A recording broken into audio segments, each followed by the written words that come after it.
अगर मैं आपको कहूं कि आप थोड़ा पढ़कर ज्यादा मार्क्स हासिल कर सकते हैं, क्या आप यकीन करेंगे? चलिए एक स्टोरी सुनते हैं। एक क्लास में दो दोस्त थे, चिंकू और मिंकू। चिंकू जो है वो बहुत मेहनती था, वो 10 घंटे पढ़ता था और मिंकू जो है वो सिर्फ 5 घंटे पढ़ता था। लेकिन जब रिजल्ट आया, चिंकू के मार्क्स 75%, मिंकू के मार्क्स 90%। चिंकू बड़ा हैरान हुआ। उसने मिंकू से कहा, मैं तो इतना पढ़ता हूँ, मेरे मार्क्स कैसे कम आ गए? मिंकू का जवाब था, ज्यादा पढ़ना मैटर नहीं करता, स्मार्ट पढ़ना मैटर करता है। मैं स्मार्ट स्टडी करता हूँ, मैं कुछ टेक्निक्स यूज करता हूँ। आज की वीडियो में मैं वो 7 साइंटिफिक प्रूवन टेक्निक्स आपके साथ शेयर करने जा रहा हूँ। ये 7 साइंटिफिक टेक्निक्स जो है यूएस की मेडिकल यूनिवर्सिटी के अंदर एक रिसर्च हुई और 700 स्टूडेंट्स पर ये रिसर्च हुई और इन स्टूडेंट्स को 2 हिस्सों में बांटा गया। कुछ स्टूडेंट्स को जो है ये टेक्निक सिखाई गई और कुछ स्टूडेंट्स जो है इस टेक्निक के बगैर मेहनत से पढ़ते रहे।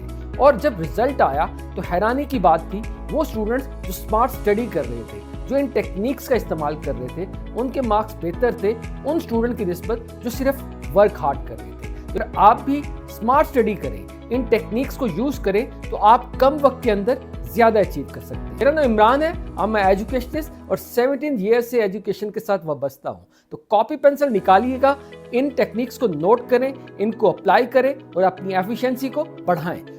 फर्स्ट टेक्निक है एक्टिव लर्निंग। एक्टिव लर्निंग ये बताती है 20% रीड एंड 80% रिसाइट। जब भी आप पढ़ने बैठे, 20% पढ़ने के बाद आपको किताब को बंद करना है और रिकॉल करना है कि आपने क्या पढ़ा है। अगर आपने न्यूटन का लॉ पढ़ा है, अपने जहन के अंदर उसको रिकॉल करें, क्वेश्चन बनाने की कोशिश करें, रिमेंबर करें उसके अंदर क्या पढ़ा था, अपने आप से सवाल पूछें। इस तरीके से जब अपने जहन के ऊपर जोर देंगे तो वो आपकी जहन का हिस्सा बन जाएगा। सेकंड टेक्निक है स्टडी इन चंक्स। इसमें आपने छोटे छोटे वक्फों के अंदर पढ़ना है। ये पोमोडोरो टेक्निक यूज करती है।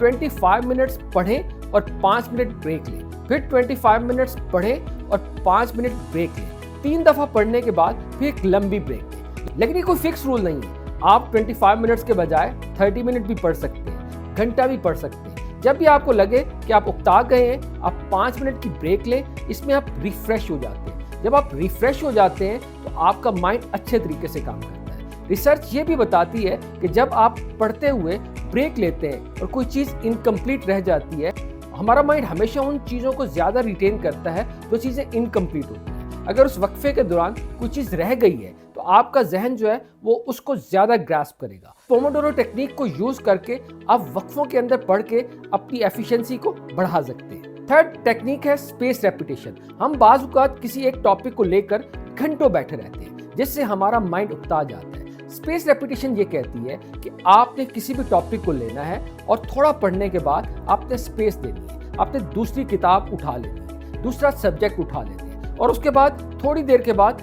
आपने सब्जेक्ट को स्विच कर देना है। हमारा माइंड हमेशा जो है वो इस तरीके से काम करता है, जब एक चीज़ को हम वक्फे के साथ दोबारा रिकॉल करते हैं तो वो उसको ज़्यादा याद रखता है। ये नहीं कि आपने किसी एक कॉन्सेप्ट को 10 घंटे दिए। अगर आप 10 घंटे के बजाय किसी एक कॉन्सेप्ट को 10-10 मिनट 10 दिन दें तो उसकी रिकॉलिंग की पावर ज़्यादा होगी। फोर्थ टेक्निक है स्टडी लाइक अ टीचर। आपने एक्ट करना है जैसे आप टीचर हैं। आप अगर टीचर हैं तो किस तरीके से आप इस कॉन्सेप्ट को बच्चों को पढ़ाएंगे। कोशिश करें अपने क्लास फेलोज को या अपने जूनियर्स को उस कॉन्सेप्ट को पढ़ाने की कोशिश करें। जब आप किसी को पढ़ाते हैं तो वो चीज़ें ज़्यादा क्लियर होती हैं। साइंस भी बात साबित कर चुकी है, जब आप चीज़ों को पढ़ाते हैं तो आपको उसकी समझ ज़्यादा आती है। इसलिए अगर आपके पास पढ़ने वाला कोई नहीं है, आप अपने किसी फेवरेट टॉय को, किसी स्टफ को भी पढ़ा सकते हैं। अगर आपको कोई भी कॉन्सेप्ट मुश्किल लगे तो उसको अपने आप को पढ़ा के देखिएगा, यकीन माने आपको उस कॉन्सेप्ट की ज़्यादा समझ। फिफ्थ टेक्निक है SQ3R।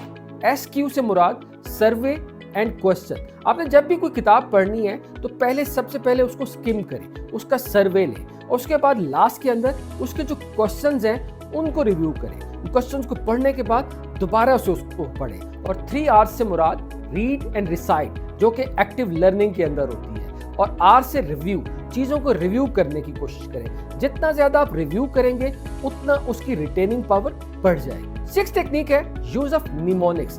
आपने कुछ फार्मूलाज बनाने हैं। कोई भी कॉन्सेप्ट जो आपको मुश्किल लगता है, जिसको याद करना मुश्किल होता है, खासतौर पर हिस्ट्री के अंदर या केमिस्ट्री के अंदर, आप उन चीज़ों के फार्मूलाज को याद नहीं रख सकते तो आप निमोनिक्स बनाएं। जैसे कि अगर आपने प्लैनेट्स के नाम याद रखते हैं तो उसके लिए एक खूबसूरत निमोनिक्स यूज होता है, my very educated mother just serve us noodle. इससे मुराद माई से आप मरकरी कर सकते हैं, वेरी से जो है वो वीनस कर सकते हैं, एजुकेटेड जो है वो अर्थ, इसी तरीके से मार्स, जुपिटर, तो आप इजीली याद कर लेते हैं। इसलिए आप किसी भी कॉन्सेप्ट के इस तरह के फार्मूलाज बना सकते हैं। ना सिर्फ फार्मूलाज बल्कि आप इमेजेस के साथ एसोसिएट कर सकते हैं। हमारा माइंड जो है वो इमेजेस के अंदर काम करता है। जब आप इमेजेस के अंदर चीज़ों को याद रखते हैं तो उसकी रिटेनिंग पावर ज़्यादा होती है। और लास्ट टेक्निक है टाइम ब्लॉकिंग, जिसको आप टाइम टेबल भी कहते हैं। ये सबसे शानदार टेक्निक है जब आप किसी चीज़ के लिए टाइम मुख्तस कर लेते हैं, टाइम ब्लॉक कर लेते हैं। मिसाल के तौर पर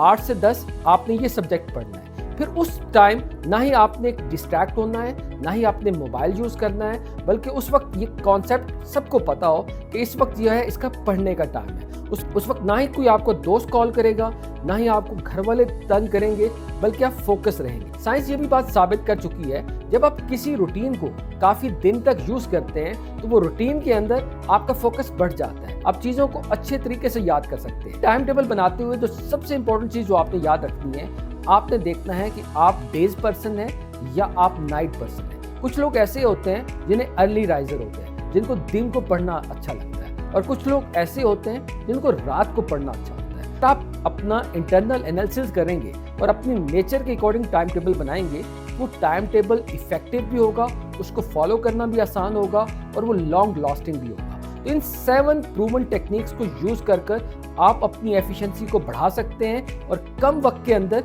ज़्यादा नताइज यूज कर सकते हैं। तो कमेंट में ज़रूर बताइएगा इनमें से आपको कौन सी स्ट्रेटेजी अच्छी लगी।